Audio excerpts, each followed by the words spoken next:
चंद्रयान 3 ने रचा इतिहास।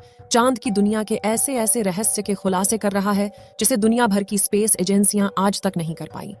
चंद्रयान 3 के विक्रम लैंडर ने कहा, धन्यवाद मेरे दोस्त, और इसरो ने रच दिया इतिहास। इसरो चीफ ने मिशन को लेकर एक और बड़ा खुलासा किया और नामुमकिन को मुमकिन करने निकला, हमारा चंद्रयान 3। दोस्तों, हम सभी इस बात को बहुत अच्छे से जानते हैं कि चंद्रयान 3 हमारे लिए कितना बड़ा और महत्वपूर्ण मिशन है, क्योंकि इस मिशन के पीछे हमारे वैज्ञानिकों की कई सालों की मेहनत, सैकड़ों करोड़ों रुपए का बजट और सबसे जरूरी हमारे देश की साख भी दांव पर लगी हुई है। और अभी तक के मिशन को अगर देखें तो चंद्रयान 3 ने हमारे सर को एक पल के लिए भी झुकने नहीं दिया है। एक से बढ़कर एक मुश्किलों को भी हमारा यह अंतरिक्ष यान चुटकियों में पार करते हुए आगे बढ़ रहा है। इसी सिलसिले में चंद्रयान ने फिर से एक ऐसा कारनामा कर दिखाया है जिससे हम सभी भारतवासियों का सीना गर्व से चौड़ा हो रहा है। लेकिन सोचने वाली बात तो यह है कि अब वह घड़ी दूर नहीं है जिस पर आकर हमारा चंद्रयान 2 फेल हुआ था। चंद्रयान 3 के लिए आगे की स्थिति बहुत ज्यादा भयानक और खतरनाक होने वाली है, जिससे वैज्ञानिकों को इस मुश्किल पड़ाव से सामना करते हुए चंद्रयान 3 की सफलतापूर्वक सॉफ्ट लैंडिंग करानी है। इसरो के चेयरमैन एस सोमनाथ ने लैंडिंग के बारे में अहम जानकारी देते हुए यह साफ कर दिया है कि अब आगे का सफर चंद्रयान के लिए सबसे ज्यादा मुश्किल होने वाला है, और इसी के चलते इसरो के कमांड सेंटर में मौजूद वैज्ञानिक 24 घंटे बिना रुके इस मिशन को सफल बनाने की कोशिश में जुट गए हैं। तो आखिर इसरो चीफ ने ऐसा क्या कह दिया कि इस मिशन को लेकर वैज्ञानिक ही नहीं बल्कि आम लोगों की चिंता बढ़ गई है? चंद्रयान ने ऐसा क्या कारनामा किया है? दुनिया भर में लोग इसके सफल की कसीदे गढ़ रहे हैं, और अब आगे सॉफ्ट लैंडिंग करने के लिए इसको कौन कौन सी चुनौतियों का सामना करना होगा, ये सब कुछ आज हम आपको बताने वाले हैं, इसलिए वीडियो को अंत तक जरूर देखें। आप देख रहे हैं जीके दृष्टि यूट्यूब चैनल। दोस्तों, चंद्रयान 3 इस समय चांद की सतह के बेहद नजदीक है और इसका आखिरी पड़ाव यानी लैंडिंग प्रोसीजर स्टार्ट हो चुका है। इस सब की शुरुआत 16 अगस्त को हुई जब चंद्रयान को चांद की 153 × 163 किलोमीटर वाले 5वें और आखिरी ऑर्बिट में इंटर कराया गया। इसके बाद यह चक्कर पूरा करके अगले ही दिन यानी 17 अगस्त को इसके लैंडर और प्रोपल्शन मॉड्यूल को एक दूसरे से अलग किया गया। ऐसा करने के लिए वैज्ञानिकों ने चंद्रयान के अंदर एक छोटा सा विस्फोट किया, जिससे दोनों हिस्सों को जोड़कर रखने वाला हुक टूट गया, और स्प्रिंग्स से मिले धक्के की बदौलत लैंडर मॉड्यूल अपने प्रोपल्शन मॉड्यूल को पीछे छोड़कर खुद आगे बढ़ गया। इसी दौरान लैंडर मॉड्यूल के प्रोपल्शन मॉड्यूल को मैसेज देते हुए कहा कि यहाँ तक के सफर के लिए शुक्रिया मेरे दोस्त, और इस तरह अलविदा कहकर ये आगे अपने सफर पर निकल गया। इसके बाद अगले 24 घंटों तक लैंडर और प्रोपल्शन मॉड्यूल की कक्षा में एक दूसरे के आगे पीछे चक्कर काटते रहे, और फिर सही मौका देखकर 18 अगस्त को वैज्ञानिकों ने लैंडर की डी बूस्टिंग स्टार्ट कर दी, जिससे ये एक और छोटे ऑर्बिट में आ गया, साथ ही उसकी गति भी कम कर दी गई। दोस्तों, डी बूस्टिंग का सीधा सीधा मतलब है चांद का लैंडिंग प्रोसीजर अब शुरू हो चुका है, जिस पर यह धीरे धीरे गति कम करते हुए अपने ऑर्बिट को छोड़कर अपने धीरे धीरे चांद की सतह के करीब जा रहा है, और ऐसे ही आगे बढ़ते हुए महज कुछ ही घंटों में यह चांद की सतह पर सॉफ्ट लैंडिंग करने के लिए तैयार होगा।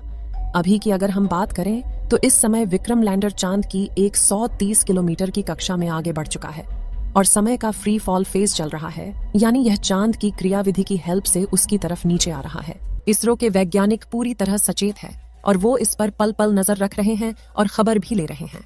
असल में वैज्ञानिकों को अच्छे से पता है कि चंद्रयान इस समय अपने सबसे क्रिटिकल फेज से गुजर रहा है, और इसी को देखते हुए इसके सभी सेंसर्स और कैमराज अब ऑन कर दिए गए, क्योंकि इम्तिहान की घड़ी आ चुकी है, जिसका हम पिछले करीब 40 दिनों से इंतजार कर रहे हैं।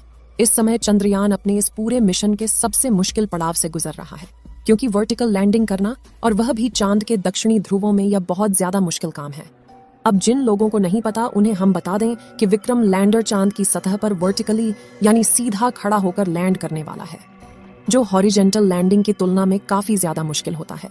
असल में जब किसी यान को वर्टिकली लैंडिंग कराया जाता है तो हवा में उसका सीधा रखना और साथ ही उसकी गति को कंट्रोल करना बहुत ही मुश्किल हो जाता है। इसका कारण यह है कि वर्टिकल में जाते हुए यान की रफ्तार काफी ज्यादा तेज हो जाती है। हालांकि पृथ्वी के मुकाबले चांद की ग्रेविटी 6 गुना कम है, लेकिन चांद का वायुमंडल बहुत ज्यादा पतला है, जिसके चलते यहाँ एयर रेसिस्टेंस न के बराबर है, और इसकी वजह से नीचे गिरते हुए किसी भी ऑब्जेक्ट की स्पीड काफी ज्यादा बढ़ जाती है। इसी लैंडिंग प्रोसीजर को लेकर इसरो चेयरमैन सोमनाथ ने भी एक बहुत बड़ी बात कह डाली। उन्होंने कहा कि 30 किलोमीटर की ऊंचाई से नीचे चांद पर आने वाले लैंडर की रफ्तार को 0 पर लाना और साथ ही से हॉरिजेंटल से वर्टिकल पोजीशन में मोड़ना यह मिशन का सबसे मुश्किल काम है। असल में दोस्तों, चांद की सतह से 30 किलोमीटर की ऊंचाई पर आने तक हमारा विक्रम लैंडर मॉड्यूल तुरंत ही आगे बढ़ेगा, लेकिन इस पॉइंट पर आकर इसे अपनी पोजीशन या कहे अपनी अवस्था बदलकर वर्टिकल होना होगा। इसके लिए लैंडर में लगे रेट्रो बूस्टर को ऑन किया जाएगा। लेकिन यह काम काफी ज्यादा कैलकुलेशन का होने वाला है, क्योंकि बूस्टर को अगर आवश्यकता के अनुसार जितनी जरूरत है उतनी मात्रा और उतनी देर तक फायर नहीं किया गया तो लैंडर वर्टिकल नहीं हो पाएगा। वहीं अगर गलती से इंजन को जरूरत से ज्यादा पावर से फायर कर दिया गया तो लैंडर पूरा गोल गोल घूम जाएगा, और ऐसा होने पर संतुलन खोकर यह क्रैश भी हो सकता है। और मुश्किल यहीं खत्म नहीं होगी, क्योंकि मान लो अगर लैंडर को वर्टिकली सीधा खड़ा भी कर लिया गया, तब भी इसकी नीचे गिरने की स्पीड को कंट्रोल करना एक बेहद ही मुश्किल टास्क होगा, क्योंकि सटीक कैलकुलेशन करके इसकी गति को इस हिसाब से कम करना है कि चांद की सतह पर टच करने से जस्ट पहले यह 0 हो जाए।